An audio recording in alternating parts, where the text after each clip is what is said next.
السلام عليكم ورحمة الله وبركاته. نتمنى أنكم تكونوا كلكم بخير. بما أن البرتقال رخص هالأيامات هذه في السوق، حبيت اليوم نشارك معكم طريقتي في تحضير معجون البرتقال. نشوفوا مع بعضنا اللوازم. عندي كيلو وربع برتقال طمسن، عندي كمية من السكر، لو نقول لكم الوزن متاعها بعد على خاطر يلزمني نعملها حسب البرتقال باش نتحصل عليه مرحي. عندي الآلة هذه باش نبشر بها، وعندي الصحفة باش نبشر فيها، وعندي نص ليمونة.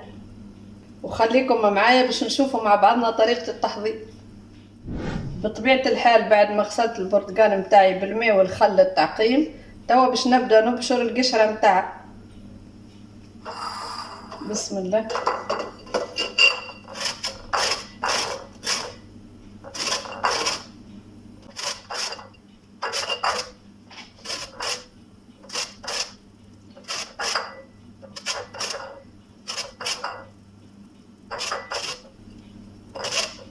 والبشران ماذا بيكم ما تبشروش هيك الطبقة البيضاء.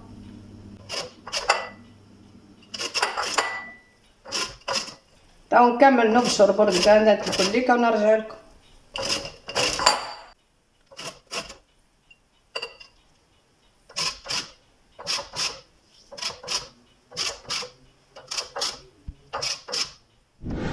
تو رجعت لكم بعد ما نظفت البرتقالات نتاعي الكل بالطريقة هذه وبشرتهم.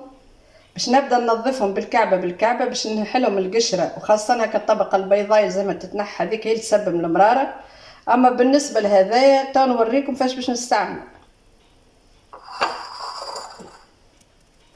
بسم الله الرحمن الرحيم. نبدا بالطريقة هذه تنظيف.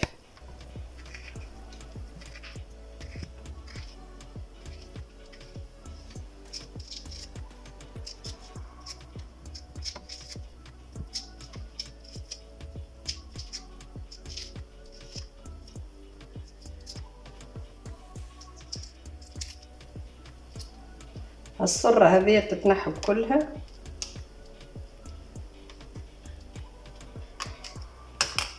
وهالابيض زاد الكل اللي لاصق في البرتقال يتنحى. نحلها وننظفها من داخل بالطريقة هذه.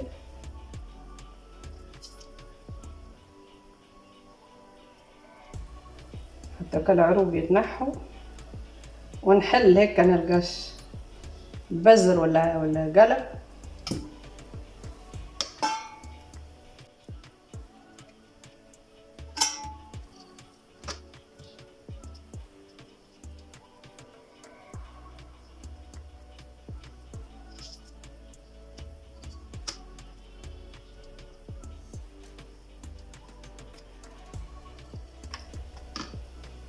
تو باش نكمل ننظف البرتقانات الكليكة بالطريقة هذه كما شفتوها ونرجع لكم.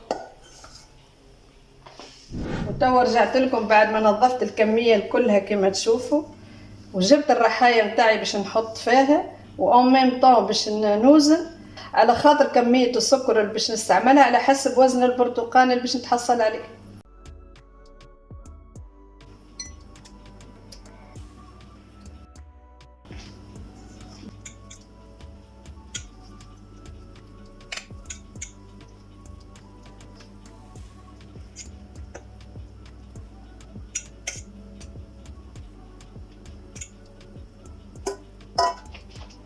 كما تشوفوا تحصلت على 909 جرام من البرتقال. باش نعمل شطر ميزانها السكر، يعني 450 جرام تقريبا.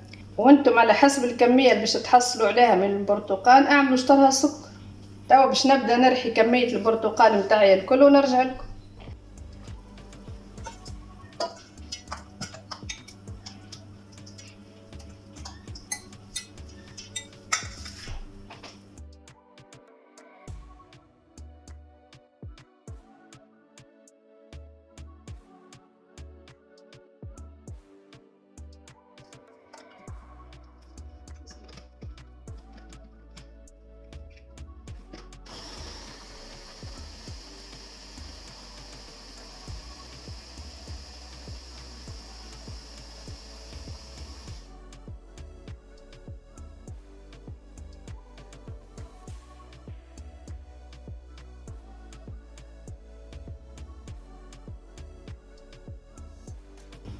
وهذا اللي وريته لكم المبشور نتاع بكري اللي قلت لكم تو نوريكم فاش باش نستعمله.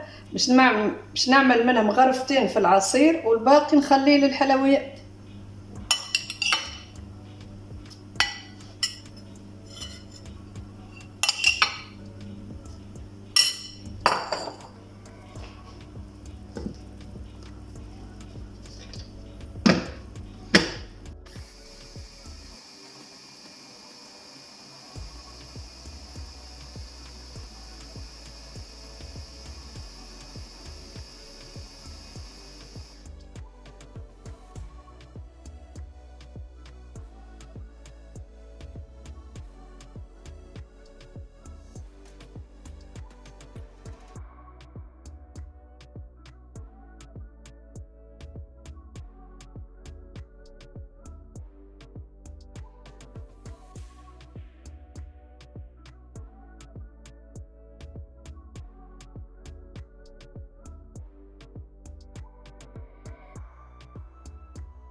وهذه الكمية اللي تحصلت عليها من عصير البرتقال. تويك على بركة الله باش نضيف لها كمية السكر اللي تفهمنا فيها وزناها، وباش نضيف لها مغرفتين قارص.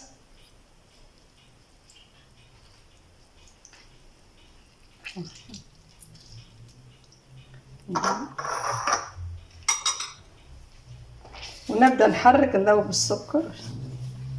نبدأ نحرك يعني يذوب السكر في الخليط.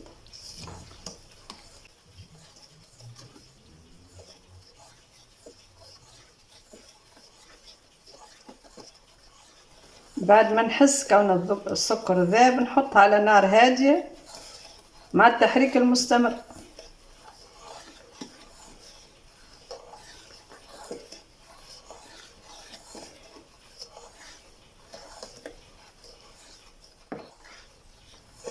توا بعد ما حسيت السكر ذاب في العصير باش نهزها نحطها على نار هادية مع التحريك المستمر.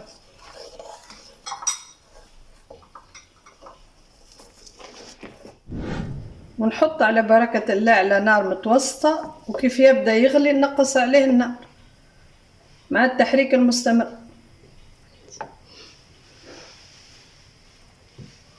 A few moments later. وكما تشوفوا تويك عند الغليان بدت الكشكوشة تخرج على سطح الكسرونة. ننصحكم باش تنحوها بالطريقة هذه، تخلوهاش على خاطر تفسد المعجون.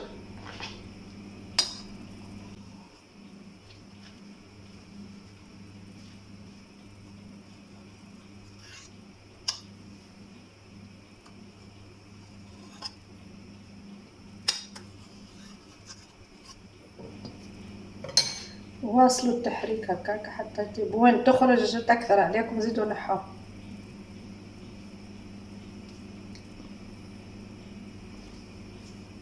نبقى نحرك كما تشوفوا هكايا وين تخرج لي الكشكوشه نحها كالعاده لين يطيب المعجون متاعي وتو نرجع لكم. A few moments later. تقريبا ساعه غير ربع، وتوا هاني رجعت لكم بعد ما المعجون متاعي اختار كما تشوفوا هكايا. تويكا باش نقص عليه النار ونخليه يبرد. بعد ما يبرد نحطه في دبيبيزات بالنار ويصبح جاهز للاستعمال. وهاني رجعت لكم بعد ما برد المعجون متاعي وصبيته في قوارير كما تشوفوا باش نوريكم التكستور متاعه كيما المعجون المعلب واحسن. ننصحكم باش تجربوه، ما تندموش فيه بنة عالمية. جربوه واعطوني رايكم في التعليقات. ان شاء الله نشوفكم المرة الجاية في فيديو جديد، والسلام عليكم ورحمة الله وبركاته.